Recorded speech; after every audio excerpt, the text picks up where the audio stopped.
This Week with Bob Mueller on News 2. This week, who gave them the authority to decide whether my kid can read or not?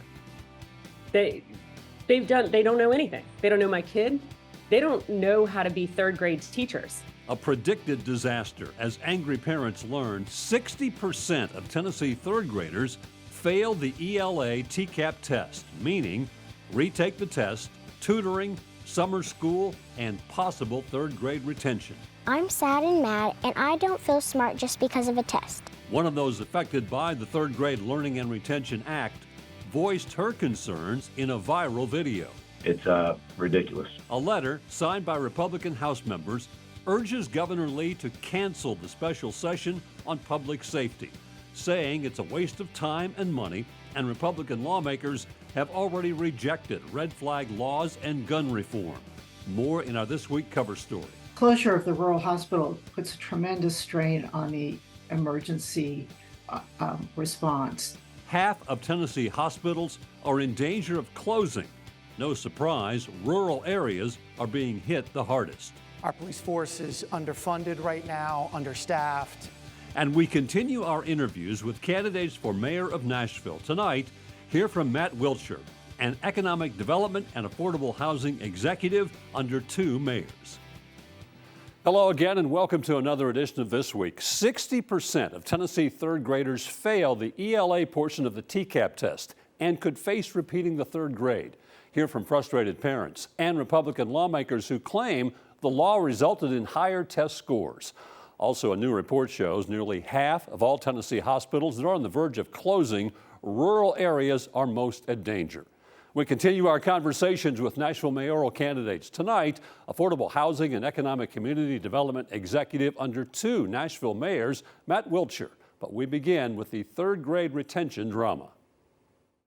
Thousands of students across Tennessee are facing retention as the state released TCAP scores to districts late last week. The thing that makes me so angry is that this is a decision that is being made by politicians who do not know my child, nor are they educators, nor are they qualified to assess my child's ability. Dr. Karen Lloyd swears by Knox County schools. Her kids have straight A's and read every night. But she, like many others, is angry at the state. Our response to this materially has been that we are going to remove our kids and put them into private school.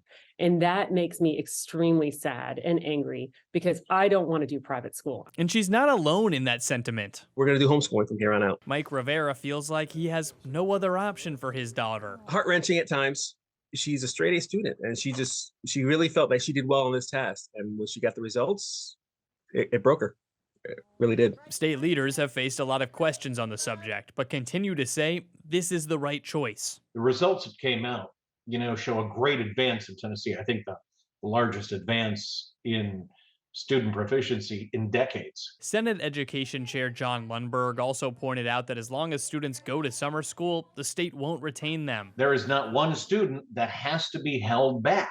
Still, frustration remains for parents. Who gave them the authority to decide whether my kid can read or not? They don't know anything. They don't know my kid. They don't know how to be third grade teachers. In Nashville, Chris O'Brien. A young Tennessee girl wrote lawmakers about the state's third grade retention law, and a video of her reading that letter has been seen thousands of times online. News 2's Adam Mincer with the story. The thought of being stuck in third grade? You're not. You're going to fourth grade. At just 8 years old, Harper Burnett turned tears into action, writing to lawmakers about how she feels about a new state law. I'm sad and mad, and I don't feel smart just because of a test. The test she's talking about is the TCAP, a state standardized test. But because of the recently enacted third grade retention law, for kids like Harper, the score decides if they'll move on to the next grade.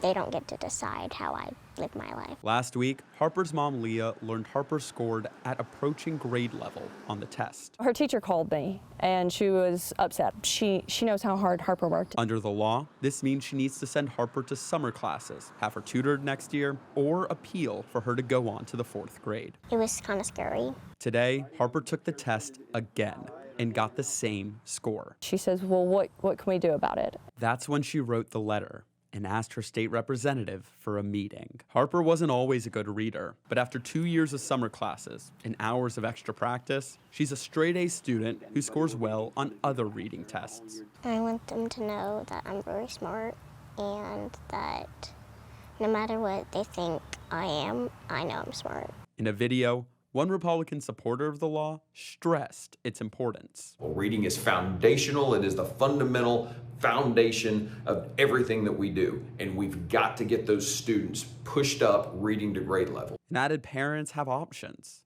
But Leah says lawmakers didn't consider the scars this law may leave. It's important because I think people are going to make fun of me if I don't go to 4th grade. That letter and a phone call got Leah and Harper a meeting with a lawmaker this summer. So Leah hopes her daughter learns she isn't just smart, but she can make a change. I've learned that you have to speak up for yourself when something's not right.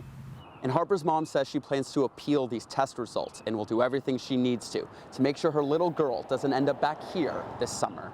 In Cookeville, Adam Mitzer, News 2. The Tennessee Hospital Association claims almost half of Tennessee hospitals are at risk of being closed down, and it's hitting rural communities the hardest. News 2's Adam Mintzer shows us what that means. For expecting mothers in rural Tennessee, it's a coin flip if the hospital closest to them is equipped to deliver their baby. Dr. Harrell works at one of the few exceptions. When I moved to this county, there were 2 hospitals that delivered babies. Now there's 1. Another county, 2 counties away, has no unit that delivered babies, but there was one there a few years ago. According to a new report by the Center for Healthcare Quality and Payment Reform, 24 of the 52 rural hospitals in the state don't provide labor and delivery services. Make women have to bypass a hospital setting in front of them when they're in labor, perhaps, to go on an hour and a half or 2-hour long car ride to get there. A lack of obstetric care impacts more than deliveries. Harrell says he's had patients he had hoped to see every week, but instead only saw once every 3 months. They don't have, in many cases, the gas money to do that, the means to do that, even a reliable car. It's part of a larger trend of rural hospitals shutting down across the state. According to the Tennessee Hospital Association, 13 have closed in the state since 2010, the second highest rate in the country. Judy Roatman with the Tennessee Healthcare Campaign tracks this data closely. Closure of the rural hospital puts a tremendous strain on the emergency response. The ambulance becomes the emergency room. She says the numbers are showing no signs of declining. That the hospitals are drowning under the weight of uncompensated care. And that, combined with the frequency of lawsuits against OBs, means often women's health care is the first thing to go when money is tight. They go to the ER with a problem, but they can't consult an expert in pregnancy or women's care, and so important diagnoses get missed. Now to our This Week cover story. Some Republican lawmakers say the upcoming legislative session on public safety is, quote, an expensive, disruptive, futile, and counterproductive publicity stunt, and they want it to be canceled. But as News 2's Adam Mintzer shows us, not every Republican's on the same page.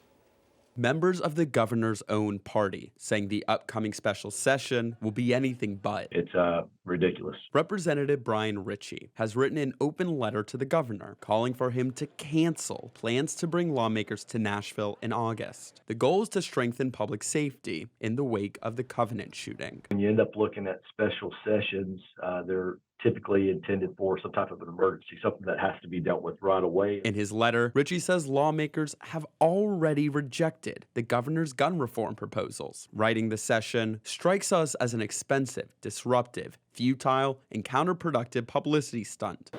Leaders in Ritchie's own party say this letter doesn't speak for all of them. Pushback Ritchie expected. I know that they're probably running around right now the best they can to try to get as many people to stay away from it, just because it is calling the governor to cancel his special session, which in my opinion is completely uncalled for. In fact, one of the lawmakers whose name was on the letter at first was deleted. That lawmaker Representative Ed Butler tells News 2, I have not read nor endorsed Representative Ritchie's letter addressed to Governor Lee. I've been out of town. As for the governor's office, they say they've seen the letter and added they look forward to the August session. But Ritchie feels strongly that session isn't what his constituents want. If anything, they want gun legislation, as far as for what's on the books, freed up to make it a little bit easier to have guns, acquire guns. Democrats say this is an example of Republicans being out of line with the majority of Tennesseans. Well, the only thing to take away from most of my Republican colleagues posturing is that they'd rather go home to their firearm at the end of the day rather than their own child.